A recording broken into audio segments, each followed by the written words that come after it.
a very strong team with me here who answer all the difficult questions. So I'll take the easier questions. Also because I'm going to elections and I do not want to mix political statements with technical issues. So pardon me. But on a suddenly, as you know, Ghana has a number of power plants that are generating electricity for the people. And so one power plant shut down does not mean the other plants are not generating.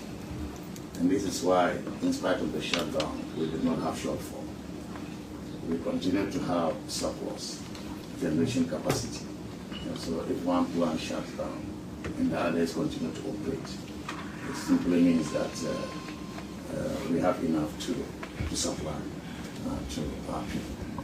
And so this is what I can say about it. So if you relate it to the IPP restructuring, we've really gone far. We negotiated with about 6 IPPs.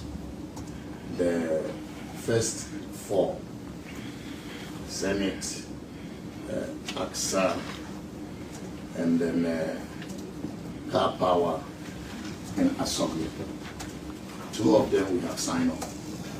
We've signed the agreements, settlement in their operation, because they are not required to go to Parliament for approval. So Senate and AXA signed. We concluded the restructuring of them. The other 2, Assembly is one of them. Assembly submitted the final agreement for our review. We've reviewed it and we are fine with it, except one issue which led to them shutting down. And I did not want to talk about that because they issued a statement. Let me also provide some further information on this. So when the Ministry of Finance did one-off payments to all the IPPs, we're supposed to pay Assembly $30 million. Later on, subsequently, they made a case for another $30 million. But we did not agree to that. So when we finalized the negotiation with them on the arrears, ECG actually led the negotiation. And as part of the settlement, ECG wanted us to pay the $30 million they made a case for, which we did not agree as part of the settlement. And so I had meetings with Assembly, and we agreed that we would pay. But we wanted them to sign the settlement agreement because this is one of the terms of the agreement. They said, no, we should pay before they sign.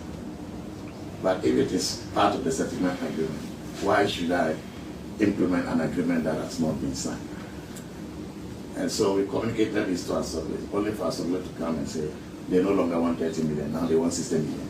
And if we don't pay them 60 million, they will shut down. That is why they shut down. Right. And so people behave as if we as a country, we don't know our rights, or we don't know what we want, especially when election is closer. Everybody thinks that, look, I can put a gun on the head of Ghana. And so by going ahead to shut down, they acted in bad faith. This is not how partners work together, particularly when it involves financial negotiations. So they shut down. We continue to produce power. I was informed only yesterday that they are ready to sign the settlement agreement. And so we've instructed ECG to go ahead and sign. That should help in normalizing relationships so we can move forward. And so by signing that agreement will also mean that the third IPP is also done as far as the restructuring is concerned. The fourth one, Car Power. If you recall, Car Power called their guarantee, but they also called the guarantee under circumstances we did not agree to. Car Power will ask that if you pay them $17 million outside the agreement, And if we didn't, they call up the guarantee. So I'm not going to pay $70 million outside the agreement. We have to negotiate and sign before I make any payment. Ghana is not just a strict country. A country sitting by the roadside. Like you are negotiating, you come and say, pay me this before I go ahead. That's not the way to negotiate. And so they also called the guarantee. We said, okay, no problem. There are other plants that continue to produce. They also threatened they were going to shut down after calling the guarantee. And I said that unless they reverse that action, which was an action in bad faith, there was no way we could make progress. So we are waiting for them. But whilst they are behaving the way they behave, we continue to do everything possible to ensure that we do not have interruption as far as power supply is concerned.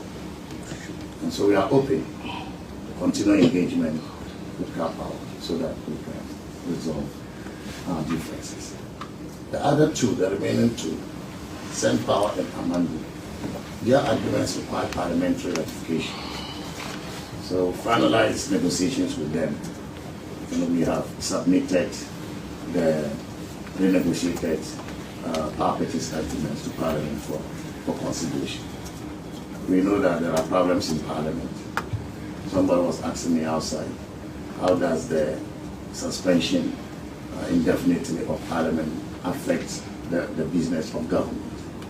This is one of the effects that the suspension, this is one of the effects it will have on government business, because we were expecting that Parliament will approve this renegotiated agreement so that the settlement between us and Sen Power and Amandi will come into force. But here's the case. Parliament is not in session. We continue to see that democracy is expensive.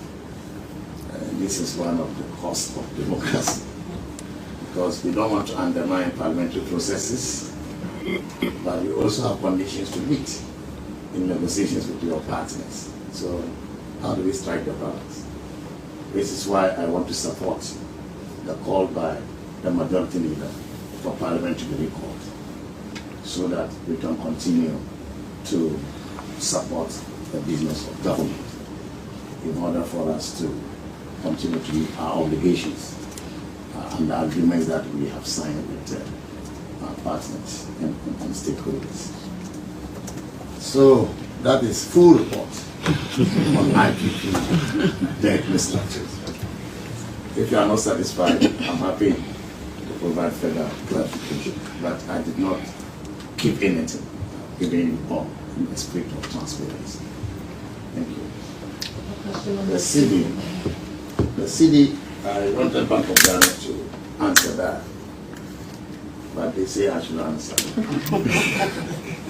And all I can say is that the CD has stabilized for some time now. Over the last 1 month or so, we've seen relative stability in the CD. We are determined to continue to stabilize the CD. The worry by many people is that demand for forex will increase as we go closer to Christmas. And I can tell you that the Bank of Ghana has accumulated significant reserves to meet the demand. We also know that the IMF, after the board approval on the 2nd of December, will disburse $360 million to Ghana. We are working with the World Bank also to disburse another $300 million under the GPO series. And so in addition to what the bank has already accumulated in reserves, respecting these flows, forex flows, which certainly will help in stabilizing the city further into next year and next year. Thank you, Honorable Minister. We'll take our next set of questions. All right. Thank you very much, Minister. So the IMF has clarified the confusion surrounding its projection with regards to the growth rate, 3 to 4%. We know that I heard from sources around you that you were concerned about it because you thought it had credibility, impact, yes, with it. But I would want to find out from you what your government's projection will be, looking at the fact that we are close to the end of the year. So year end, what will be your projection? My second question is, whatever or whichever way the election goes, this particular government will be out of power. How would you rate your work in terms of managing the economy? And would you have done anything differently from how you have handled the economy? Thank you. Wow. So we invite a politician to the political argument. We'll take another 2 questions. Yes, George. My name is George Affe, Joy FM, Joy News. Minister, I wanted to find out from you whether there are any clear deadlines in terms of the negotiations with the bilateral creditors, in terms of the commercial bilateral creditors, in terms of the debt restructuring. Do you have any timelines? And also yesterday during the press engagement, the African Parliament Director asked government, or made an appeal to government to be tough and strong.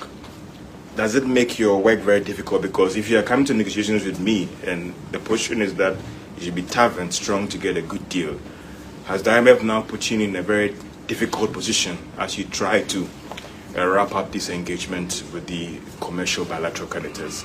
The second one has to do, you actually talked about how government is in a difficult position now because of what is happening in Parliament. There are clear timelines on certain legislations and regulations and agreements and all those things. What is the plan B if Parliament is not recalled on time to ensure that these things are done? Thank you. Thank you. Oh, too many questions. So, the IMF economic outlook was at 3% as their projection of economic growth for Ghana for this year. But as you also know, it was George who asked the question during the IMF press conference. The IMF said the data reflected already,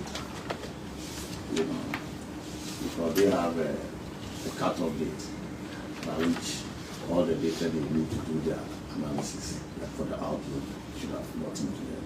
And so that cut-off is April data. So what it means that they were still using April data, at which time our projection was to grow at 2.8% for the year. So even based on the April data, you will see that their optimism about the economy outperforming, our own original thinking was what was expressed in the outlook. By the time the outlook came, the economy half year has grown by 5.8%. And if you grow 5.8% half year, I don't see why end year should not give you more than 30% growth. And so it's not surprising that the fund has revised their growth target for the year to 4%. We are still confident that with the levels of investment we have made, particularly in agriculture, road infrastructure, we've done 12 billion in road infrastructure this year alone. And then we've invested in tourism, invested in ICT. All these are going to mature. But now we are investing in SMEs. All these will mature, some of them before the end of the year. And so this is why we are confident that we will outperform even the revised target by the fund. And we'll wait and see the real figure. I'm not able to. So our projection for the year, as in the media budget, is still 3%, 3.1% actually.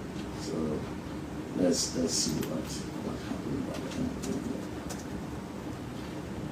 How can we rate ourselves? We perform well, the region perform well. Yes, we perform exceptionally well. I'll give you the data. We went into crisis. In 2022 was the height of the crisis.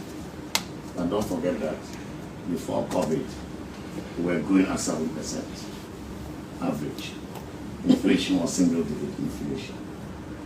All the external balances were surpluses. Now you are hit by COVID and other global circumstances beyond your control. And then inflation, which was single digit, rose to 54%. Now we are talking about 21%. We have more than half inflation from the crisis peak of 54. And so with this indicator alone, we have exceptionally performed better. We come to the exchange rate, the cedi depreciation by the end of 2022, another 54%. Now we are talking about 25, 26% year to date.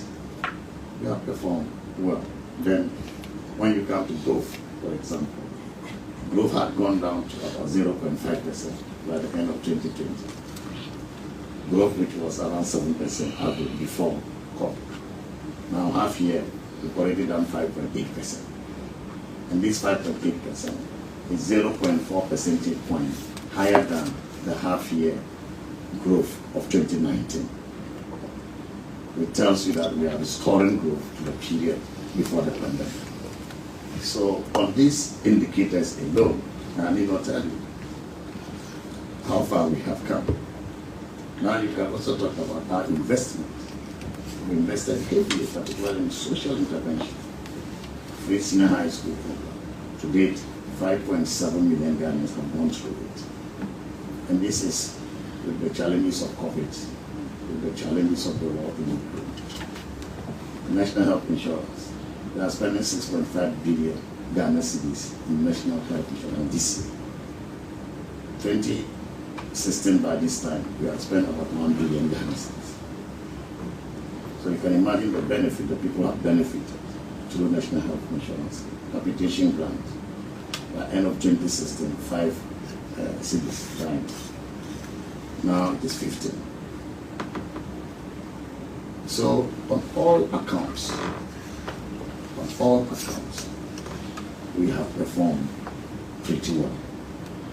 And so even though this government is coming to its end, it is coming to its end with a strong performance, a strong foundation.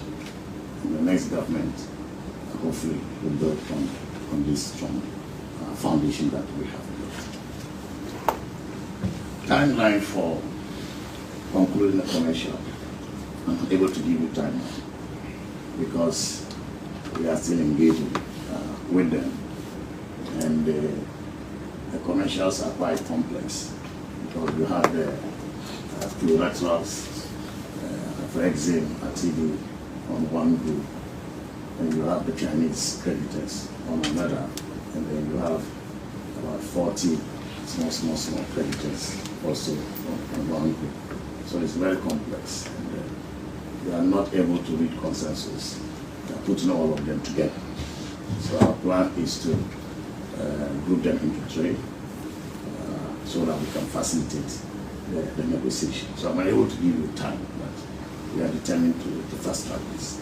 Because what we've done, as I said, is about 93% of the external credits, the external debts. And so you have about 7% to conclude. And so if we have done 93%, why should be the difficulty in doing the remaining 7%? So I can assure you, we are going to move faster as we did with the Euro bonds. But I can give you the definite timeline. No, the question about the Parliament, the standoff, and how are you going to get around it? I've already indicated. That's why I didn't respond to that. That's I answered the question in relation to that. Thank you, Minister. We'll take the next set. And before that, those watching us from home, you may send your questions to info@mofeb.gov.gh, and we'll try and address them in the limited time we have. Thank you. Yes, sir. Thank you very much. My name is Osman Mubarak. I am representing the CSO's interest, and I'm the co-founder for Tudu Center for Leadership and Development, based in the northern region of Ghana. Mr. Minister, well done. Congratulations.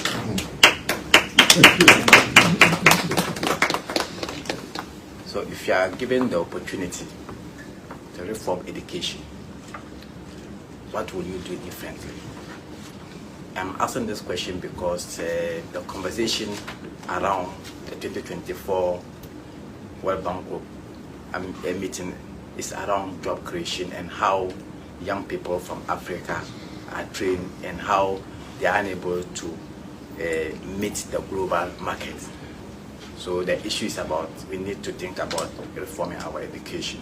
So as a minister responsible for finance, and I'm sure you have a conversation with Education Ministry, what do you think we should be doing to reform our education to meet the global demand? The second question is, yesterday you signed a loan agreement of 260 million to procure 600 to 1 million meters. What role would you want civil society to play in the implementation of this loan facility as part of I don't want to use the word policing, but as part of a stakeholder engagement, so that at least we can also contribute toward the successful implementation of this facility? Thank you very much. Thank you, sir. We'll take the next item. My name is Norman Akwahi for the report for Norman Report. Honourable Minister, given the current pressures on the treasury bills market with rates elevated and increased, I want to find out from you what is the ministry's strategy and timeline for diversifying government funding sources, particularly regarding possible return to the long-term medium bond issuance. My second question is, with what you've told us, it sounds like the markets are keen in seeing us coming back, onto the market. Given our ongoing debt restructuring effort and recent macroeconomic improvement, what specific milestones do you believe is needed to be achieved before we can return to the market? Okay. Can we answer?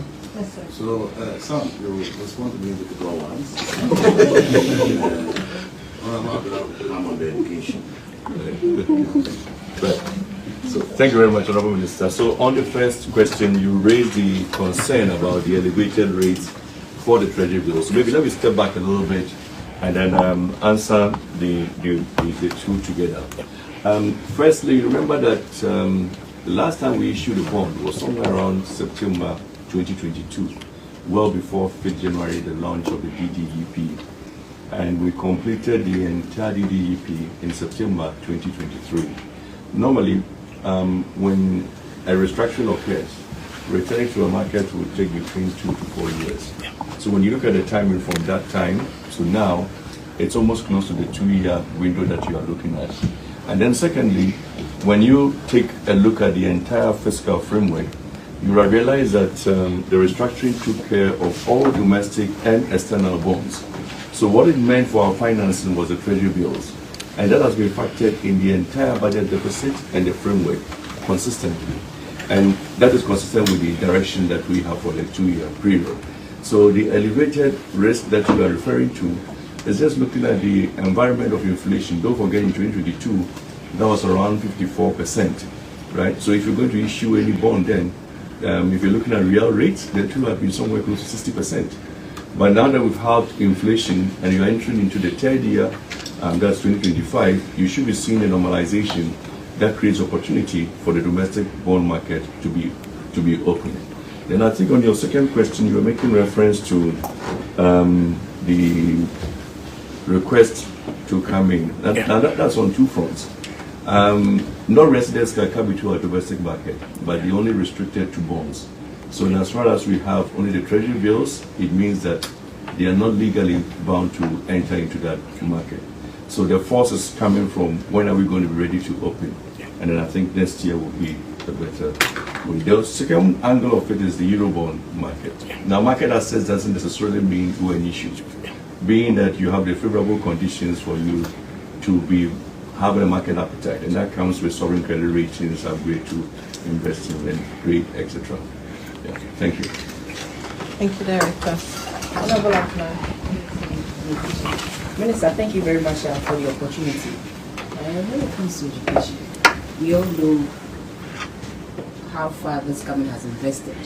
When you look at the budget for the whole country, a fifth of that consistently has been spent on education. And so first, government started by creating an enabling environment, giving every child the opportunity to have access to education. And so government needed to build that infrastructure and come up with other innovative ideas to make sure we get more people in there. And then 2, the face of education is changing. It is changing such that it's not just what you learn in the classroom.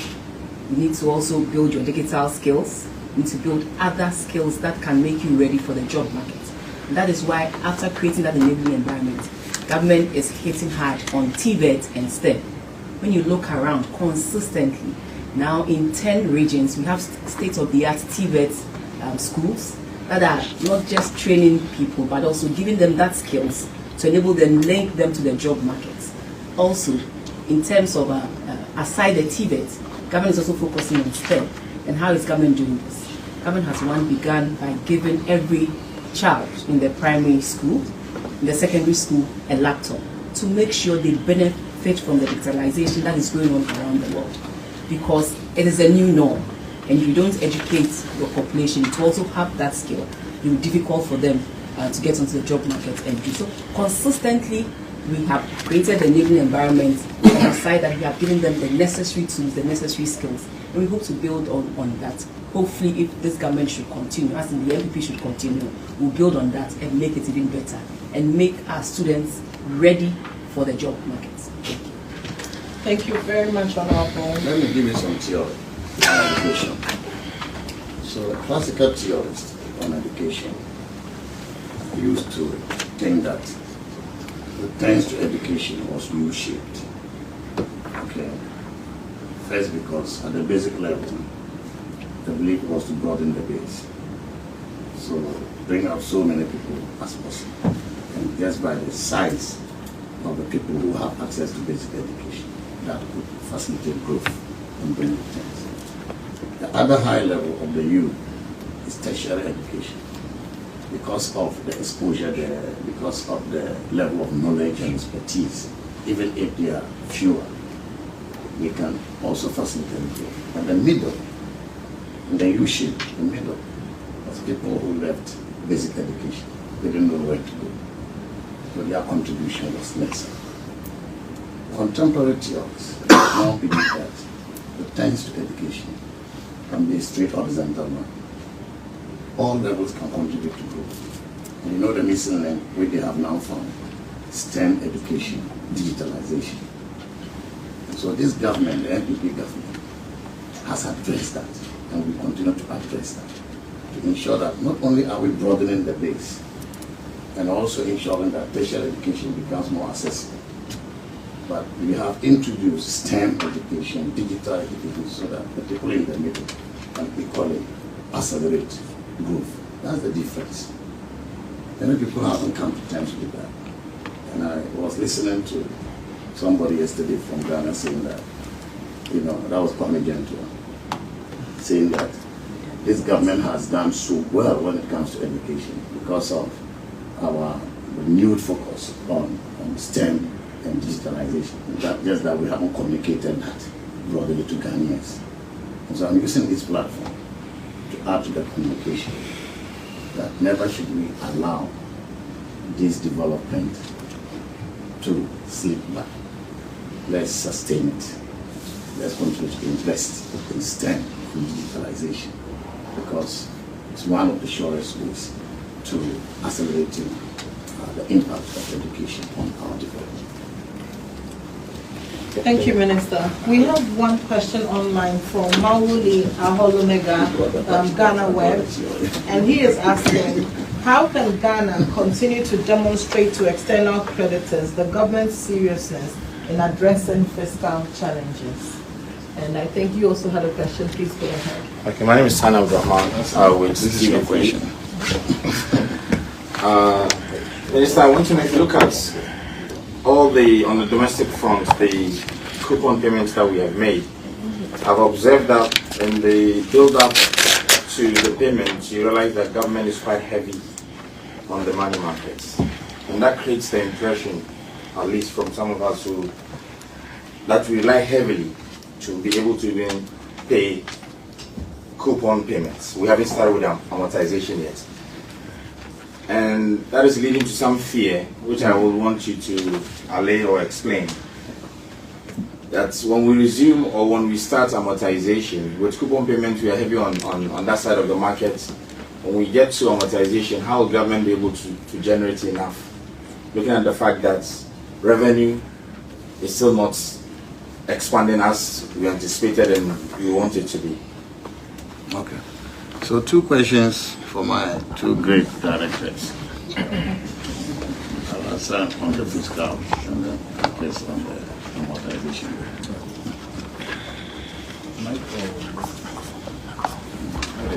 You can go ahead. It's picking. It's me.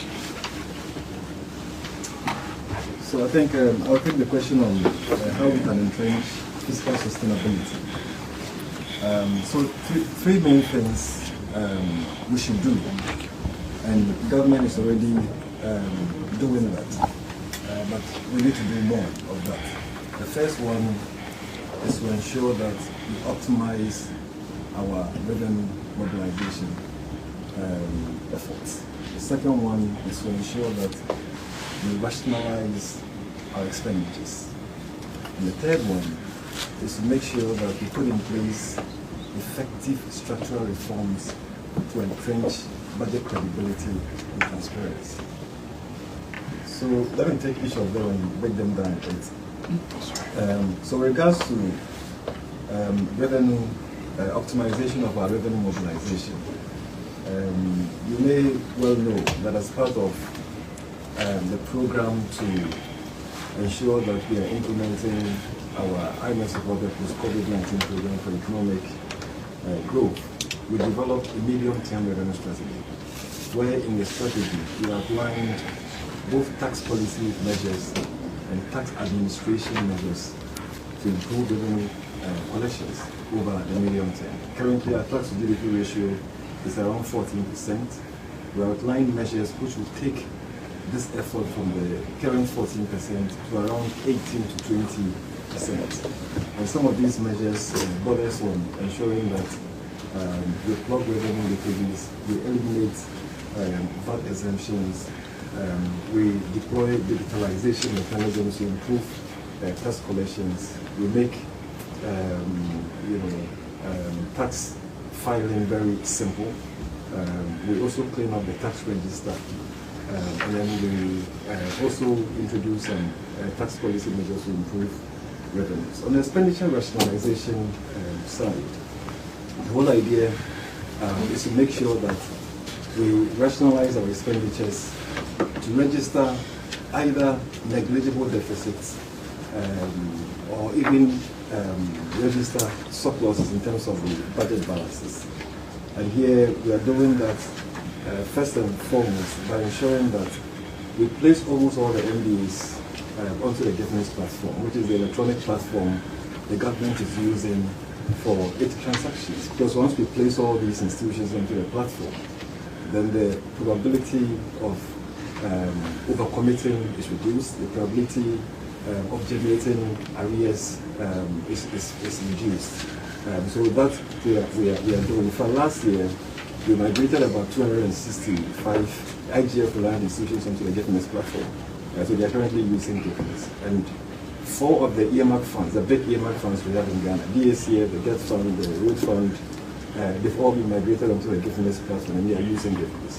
This year, we have a plan, not just a plan, but we've started also migrating about over 500 MDAs and MMDAs onto the business platform. So that seems to be, we seem to be doing very well. Secondly, we've also developed an arrears clearance and prevention strategy on the expenditure side, just to make sure that we've been able to identify all the arrears. We've mapped out a strategy to ensure that over the medium term we clear all of them. But most importantly, we've put in place strategies to ensure that we prevent the accumulation of new arrears. And so we've introduced a new sanctions and enforcement regime where public servants who kind of infringe on the PFM will be identified as sanctions and applied.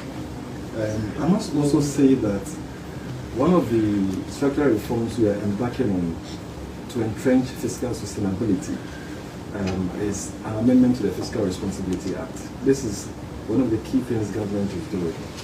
You recall that in 2018, government put together, or let me say Parliament approved or enacted the Fiscal Responsibility Act. But the fiscal rule had to be suspended in 2020 because of COVID. Because then we had to invoke the escape clause when COVID hit. So since they were suspended, we haven't come back to the implementation of the rules again. But what we are doing now is actually to strengthen those rules. So we are amending the rule. We've introduced a debt rule to ensure that by 2034, our debt to GDP ratio is less than a certain threshold. But also, we've introduced another rule to ensure that the primary balance on commitment basis is always over and above a certain surplus level. So that has been done. But also, we are legislating what we refer to as the Fiscal Council to make sure that the Fiscal Council is now no longer just an advisory body, but then a more independent in terms of its operational activities or its operational program to monitor government to adhere to the fiscal responsibility rules. So these are some of the measures we are putting in place, and strengthening of these measures will definitely entrench fiscal sustainability and budget credibility going forward. Thank you very much. Thank you, Mr. August. So thank you. So quickly on the question that you asked, currently, as we said earlier on, for the past 2 years, we've been relying on treasury bills. These are what you call discount instruments. They are not bonds. And if you take 91 day, 182 day, 364 day, they are all maturing in the year. So your question that maturity, how are you going to take care of it? Actually, almost every week there's a maturity, and it's been dealt with conveniently, or for all the treasury bills for year to date, with the bonds. Okay, the question is not just about the maturity. I'm saying that we are paying coupons now, and we are relying on the markets, which creates the impression that there isn't much. When we resume amortization, which of course the load will be higher than what we are doing now, how will government take care of it? You started with a perception. I don't know what science was that. So I want the explanation is what I want. Yeah, if you had a debt to GDP ratio present value, that was almost close to 100%, and where we are now, we are driving to 55%. Tell me, do you think it's too much to pay for that? Eurobond interest cost was a weighted average of 8%. It went down to 4%. When you come to the bonds, prior to the restructuring, weighted average was 21%. The weighted average of all the restructured bonds is 9.1%. You have revenue, which is also increasing over the period. When you put this together, and this is the numbers and how the framework is saying, I don't know where that perception is grounded in terms of these numbers that I'm making references to. The only thing that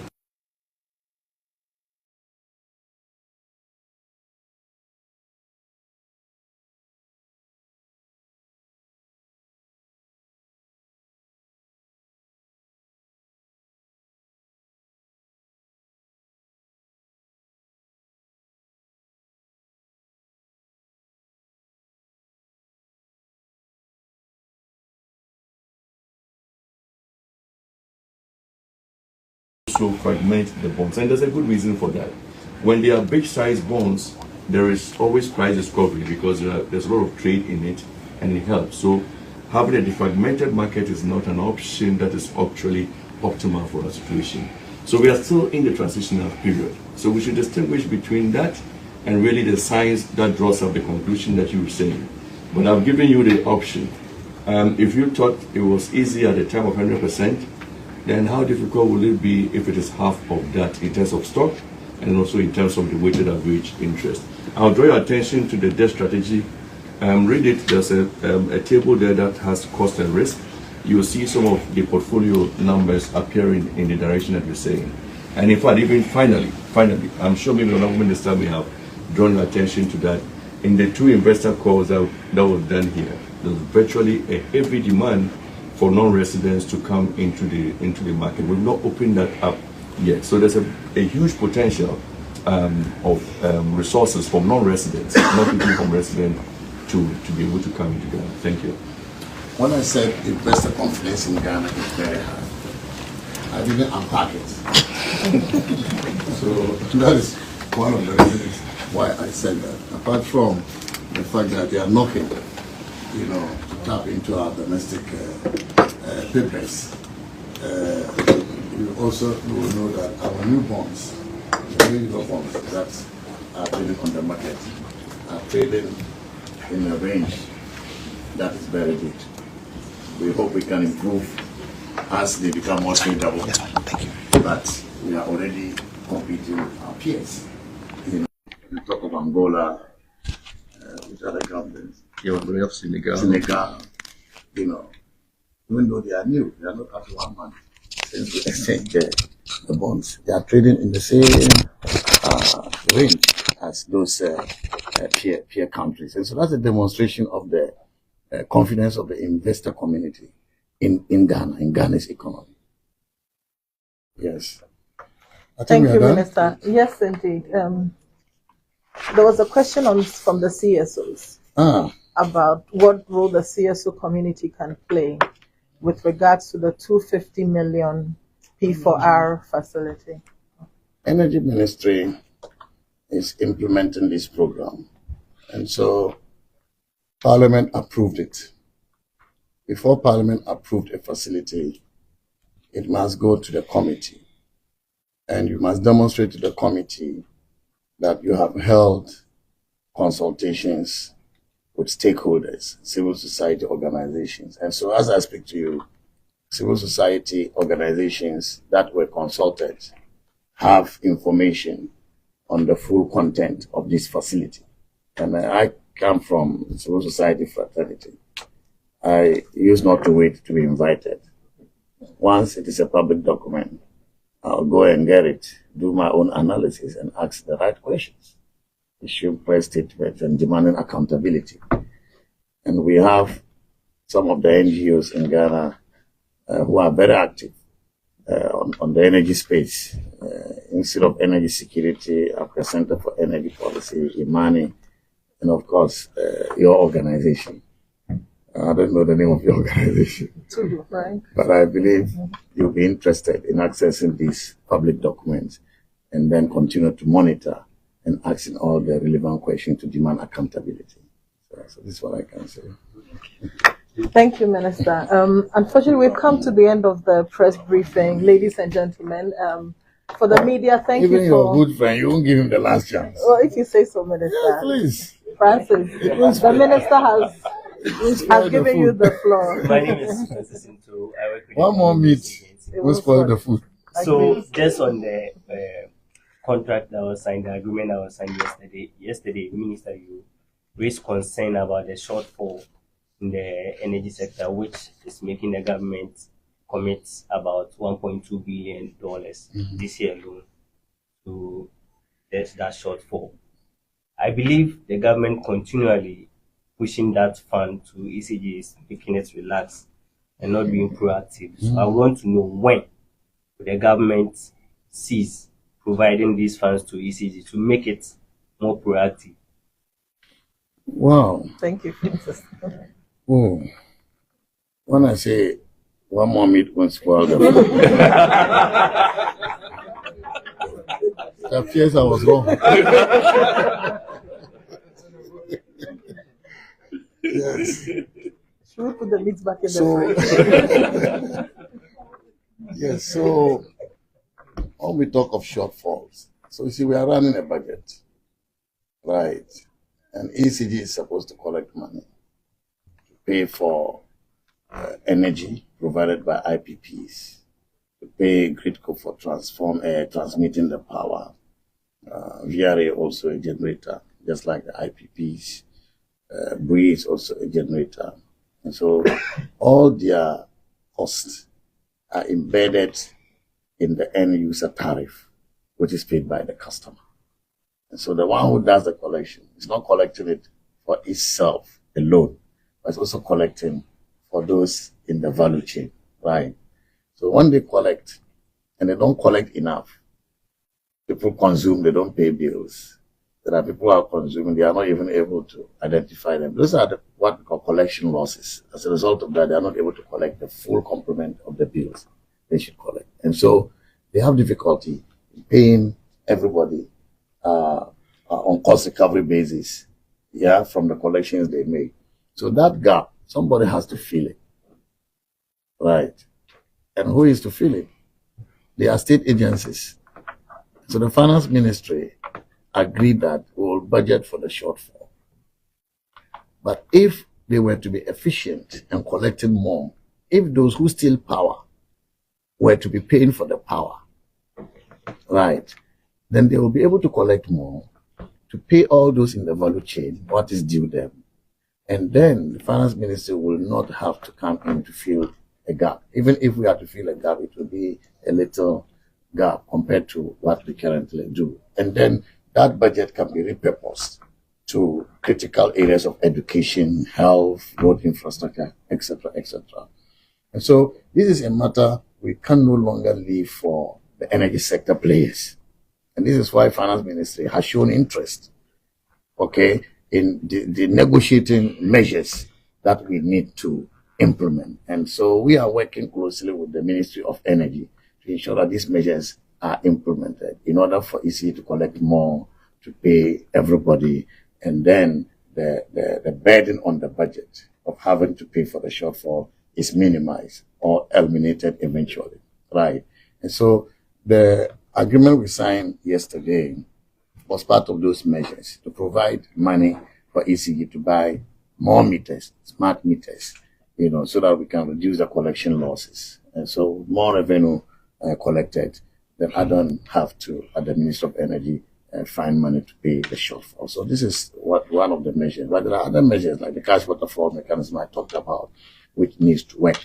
But we found that not all the money collected were going into the cash waterfall mechanism, right? And so by ensuring that all of them go to the cash waterfall, we can account fully what is collected from customers. And then it will moderate the shortfall and the fiscal burden it imposes on us. So these are some of the measures. I also talk about operational efficiency. And this time it's not just ECG. The other agencies, to what extent can we say that the cost which is embedded in the tariff, the end user tariff that ECG collects, to what extent can we say that the cost reflects efficiency? So most of the time we talk about ECG, but I tell you, it is not just about ECG. VRA, Bui Power Authority, Gridco, that is why we are agreeing to do a sector-wide audit, a comprehensive review, financial and technical review of the entire sector, so that we can see, who are contributing to the cost, and whether, the cost is efficient cost or inefficiency that is being, put through the cost to the customer to pay. And so when we do this, we will have a holistic approach to addressing the sector challenges and reduce its contingency, the contingent liability it imposes on the Ministry of Finance.